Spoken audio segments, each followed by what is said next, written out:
Maybe you're one of those women where loving your mother is a chore. For some of you, agonizing. The worst case scenario, you might be downright bitter from what your mother did or didn't do. Learning to let go is key to your own healing. But how do you go about letting go in order to find the necessary peace that God intended you to move forward to within your life? Like many grown daughters, you may be struggling to find balance and perspective. But no matter what your mother was like, healing, renewal, and wholeness are desirable and they are attainable. Coming our way today from the U.S. is Dr. Linda Mintle, a clinical practitioner specializing in family therapy. She appears regularly on TV and radio shows. She's also best-selling author of 16 books. The one she's addressing with us today, I Love My Mother, But... ...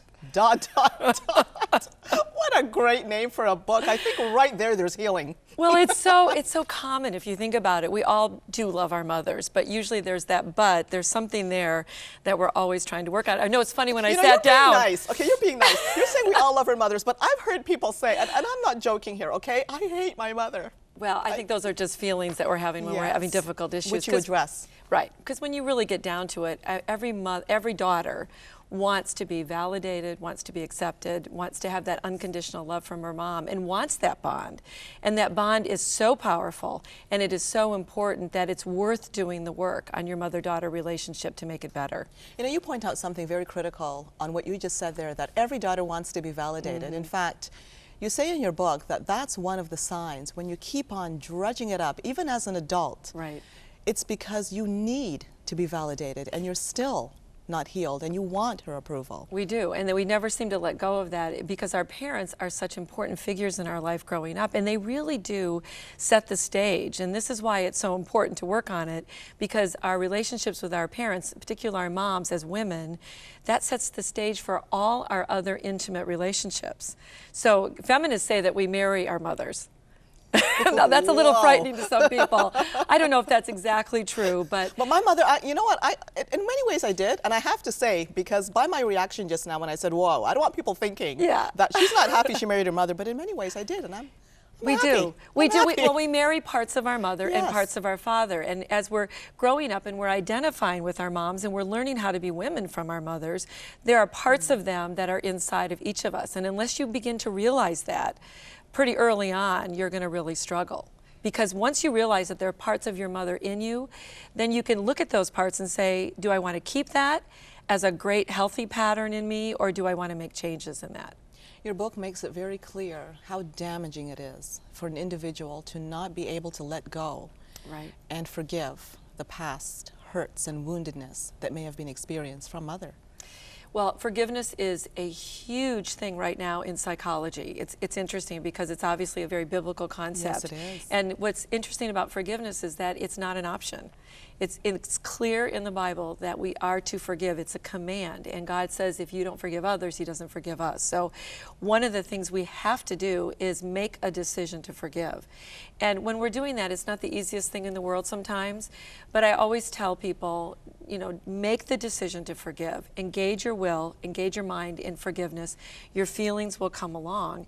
And the reason it's so important is because if you don't forgive, it really blocks not only the spiritual blessings in your life, but now we have so much research on what it does to the physical body when we hold on to unforgiveness. So it's something you're doing for yourself. It's an individual gift, and one of the reasons people struggle with forgiving, they're kind of like, well, I'm not going to forgive, she's the one who hurt me, or if I forgive, doesn't that mean that what she did didn't bother me? And so you have to think about forgiveness. It's an individual act that you give someone else. Forgiveness is not reconciliation. So just because you forgive someone doesn't mean the relationship's going to suddenly get better.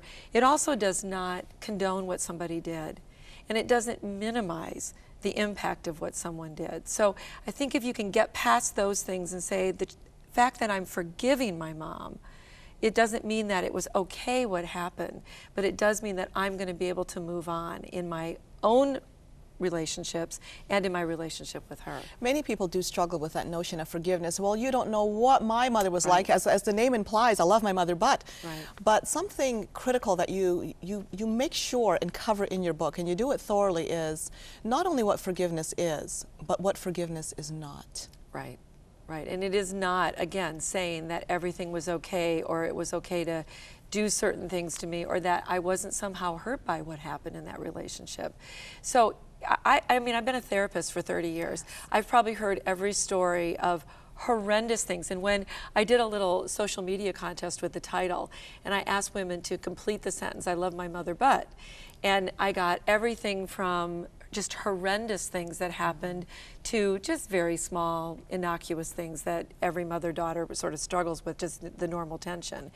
But one of the things that was so interesting in terms of working on this relationship was that many women wrote me and said, she's now has Alzheimer's, or she's in dementia, or she's died, and I never got to resolve those issues with her.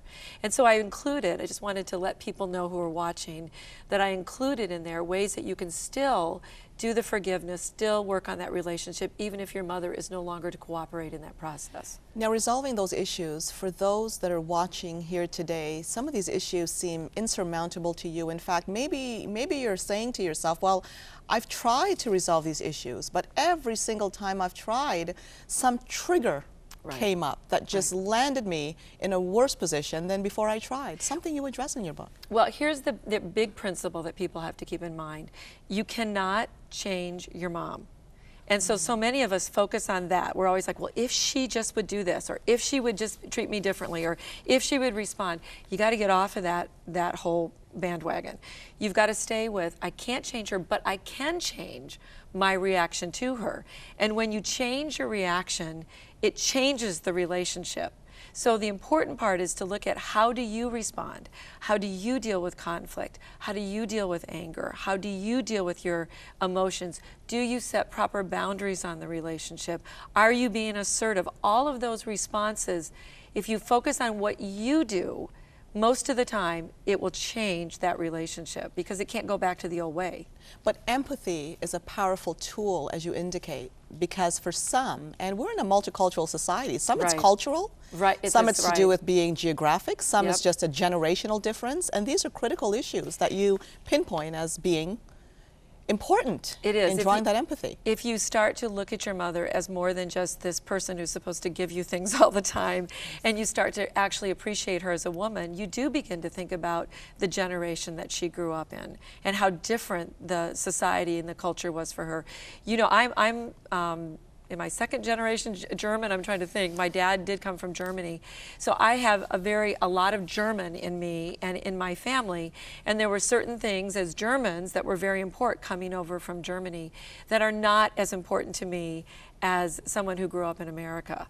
So I have to appreciate those differences and where they came from and what they were responding to, and try to look. I always tell people, look at your mom. It's like looking at taking a digital camera, and you can take this snapshot of your mom and take a picture, or you can change that camera to something called the panoramic lens. And in the panoramic lens, it widens the view. And so you don't just see this little snapshot, but you put it in context because you see this big landscape. And that's the way we have to look at our mothers and our fathers, for that matter, is to just stop looking at that moment where you're upset and widen your lens and start to see her as a woman with her own wounding, probably, and her own issues growing up that she's bringing to you as well. Now, there are going to be some people that felt it, and they became perhaps fearful when you said people marry their mom. Yeah. But what could be even more scary is a comment that you put in your book that I am my mother. Please explain that one. Yeah. I used to have a coffee cup in my office, and it had this woman shrieking with this, and it said, I am my mother. Women are saying that, I'm not my mother. Well, it kind of goes back to where we started the conversation a little bit with, there are parts of our mothers in us. And one of the reasons that mothers and daughters clash so much is because sometimes we're very much like each other. And so I know in my own case, my mother is very strong. She's very opinionated. She's very independent. And I believe I got a lot of that same thing from her. So when the two of us get in a room together, it's pretty, we both have our opinions. We both want to control the situation, and we clash a lot of times. So I think one of the things you have to do is look at, like I mentioned, those parts of your mom that are the strong parts, that are the positive parts, and be grateful for those. I'm so glad my mother was a businesswoman before her time, very bright. I hope that those are things that she gave to me. On the other hand, there were things that I noticed about her that I didn't want to carry in. I noticed that she was very anxious most of her life. I had a brother who was killed early on. Devastating. Yeah, and she never quite got past that anxiety over that death. And so I realized growing up that I carried that same kind of anxiety and fear, and I had to work on that. The good news is that most of these things are learned in families, and because they're learned, they can be unlearned. And there's also scriptural support. Scripture is big on genealogy.